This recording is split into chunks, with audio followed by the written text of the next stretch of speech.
tunaendelea na somo la nguvu ya mamlaka. Ninaposema nguvu ya mamlaka, ni pale mahali ambapo una uwezo wa kutumia jina la Yesu na ukapata matokeo, kwa sababu amesema lolote muombalo kwa jina langu litakuwa. Kwa nini mwingine anaomba kwa jina la Yesu na haoni matokeo, na mwingine anaomba kwa jina hilo la Yesu anaona matokeo? Tofauti ni mamlaka. Lazima uwe na mamlaka, na mamlaka ya hiki tu kwamba nakwambia pokea mamlaka. Hapana, ni lazima uangalie Mungu umemweka nafasi hivi.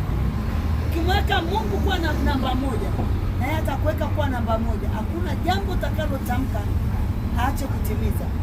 Akasema na wapenda wanipendao na wanitafutao kwa bidii.